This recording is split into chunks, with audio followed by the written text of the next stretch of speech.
Assalamualaikum warahmatullahi wabarakatuh.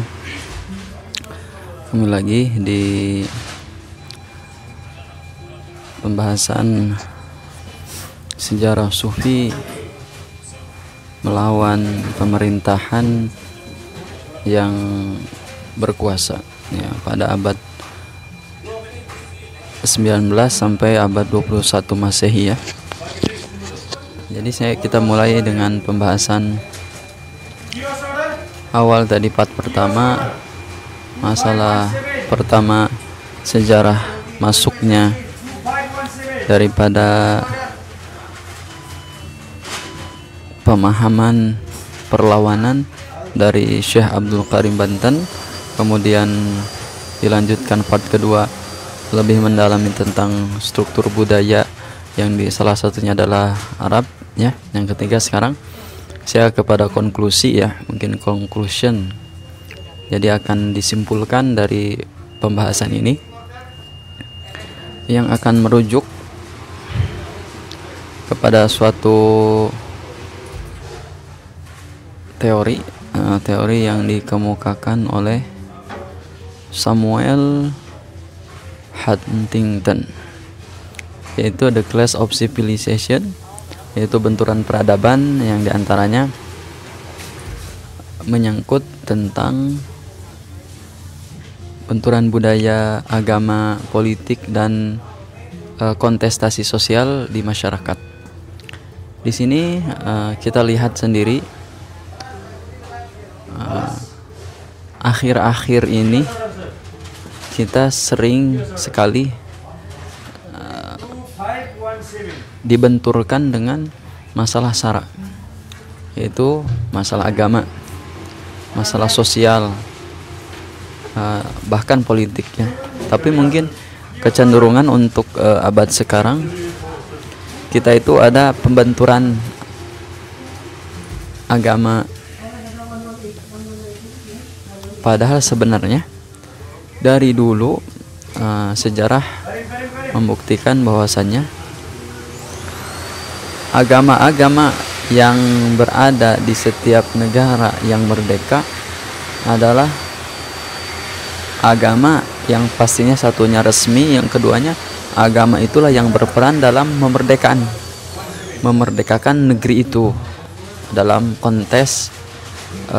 konteksnya mayoritas. Contoh gini, kita bahas di India ya, tentulah yang berjasa memerdekakan India dari Inggris adalah mayoritas yang beragama Hindu. Maka di situ tidak mengapa mungkin struktur pemerintahan dihiasi dengan nilai-nilai Hindu. Ya menurut saya tidak masalah, karena normalnya masyarakat mayoritas membuat hukum untuk masyarakat mayoritas dulu. Adapun bukan berarti mengecilkan yang minoritas, bukan, karena menyesuaikan dengan kuantitasnya. Kita ambil contoh lagi, Vietnam dijajah berapa kali, termasuk yang paling luar biasa dengan Amerika, dijajah oleh Amerika, USA. Ya, tentulah ketika merdeka Vietnam berhasil memunculkan nilai yang menurut ekspresi kebudayaannya, dan sedikit ada unsur Buddha di situ. Makanya 90% mayoritas Buddha di Vietnam. Maka kembali ke sini, kita masuknya dua contoh aja ya. Nah, menurut saya sangat mungkin dan wajar dan sangat rasional secara struktur sosial budaya agama Indonesia mengambil sebagian besar nilai Islam dalam struktural dasar negaranya. Mengapa demikian? Karena seperti ini, seperti yang tadi saya contohkan beberapa negara yang saya sebutkan, dan itu tidak mengapa, dan itu tidak jadi benturan budaya menurut teori The Clash of Civilization yang dikemukakan oleh Samuel Huntington, diteruskan oleh Said Naquib Al-Attas, di seorang peneliti dari NUS, National University of Singapore. Jadi ini kajian yang lumrah, hal yang memang sudah wajar. Bahkan mayoritas Islam terbesar di dunia ada di Indonesia. Mungkin saya bisa menyebutkan ya angka 200 juta Indonesia memeluk Islam. Sisanya adalah yang lainnya. Mungkin 5% lainnya lah. Nah, dan itu pun dirangkup dalam Pancasila yang sangat menghargai nilai perbedaan yang dilambangkan dalam Bhinneka Tunggal Ika. Maka kemudian di sini habislah atau kita memutus mata rantai teori khilafah dalam perspektif HTI. Makanya kita di sini HTI sebenarnya bukan, saya kurang setuju juga menurut saya pribadi kalau untuk konteksnya tidak ada kajian sosial, pemberdayaan dulu, terus sepihak dibubarkan, tapi tanpa ada namanya penelusuran dan apa ya disebutnya konteks ilmiah untuk punya kesimpulan ilmiah dan logika membubarkan HTI. Nah ini terkesan kita itu membubarkan sepihak karena negara mayoritas dengan konsepnya di luar dari khilafah. Jadi saya secara pribadi kurang sepakat kalau untuk langsung dibubarkan tanpa kita debatable secara ilmiah dengan HTI. Dan kemudian fakta di lapangan kurang seriusnya organisasi terbesar seperti Nahdlatul Ulama, Muhammadiyah, Persatuan Islam Al-Irsyad dan lain-lain, termasuk Rabithah Alawiyah, untuk melakukan kajian riset debatable bersama HTI yang nanti ujungnya berkesimpulan HTI menerima kajian ilmiah ini dan akhirnya menerima HTI tidak diberlakukan dalam konteks nilai di Indonesia.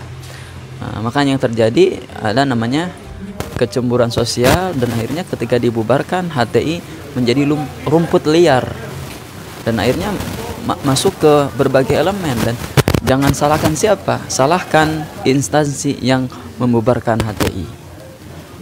Itu argumen saya ya. Silahkan kalian bisa punya argumen masing-masing lah. Balik ke masalah tadi,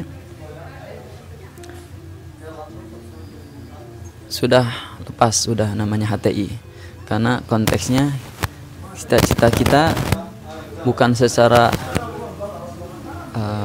perangkat dan bentuk, tetapi nilai yang Rasulullah sampaikan dalam Piagam Madinah sudah tercantumkan dalam Pancasila. Nilai ketuhanan, nilai kemasyarakatan sosial, keadilan, persatuan, ukhuwah, semuanya ada. Makanya Pancasila ini adalah nilai kesimpulan daripada intisari syariat Islam yang dibawakan oleh Rasulullah SAW ketika konteks Piagam Madinah. Namun ini cobaan.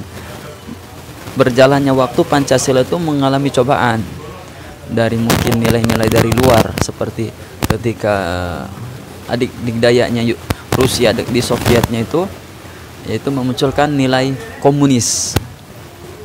Hal itu mungkin emang ketika konteksnya pada masa itu komunis itu adalah sebagai nilai yang tren, ya, nilai yang keren pada saat itu.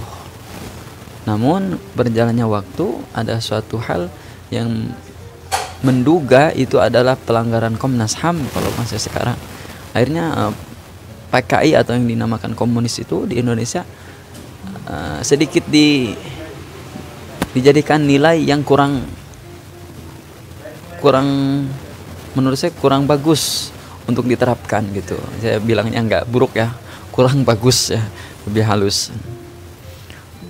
Terus ada kejadian fakta ketika komunis berjaya, ya itu kalian tahu sendiri faktanya, menyingkirkan ulama-ulama yang berseberangan dengan nilai komunisnya. Ya, saya nggak terlalu memperdalam itu. Intinya cukup tahu saja.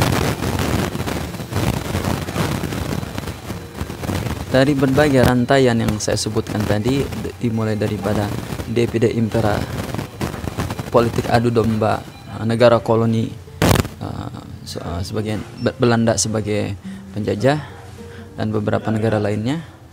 Terus yang kedua adalah benturan budaya, the clash of civilization, akhirnya menghasilkan bahwasanya Indonesia ini harus diarahkan kepada negara yang berasaskan nilai-nilai agama mayoritas. Kenapa? Ini kejadiannya ketika ada suatu hal yang seperti berbeda dengan nilai daripada agama mayoritas, yang di sini adalah Muslim, bukan berarti karena saya Muslim jadi itu Muslim. Ini secara kajian ilmiah saja.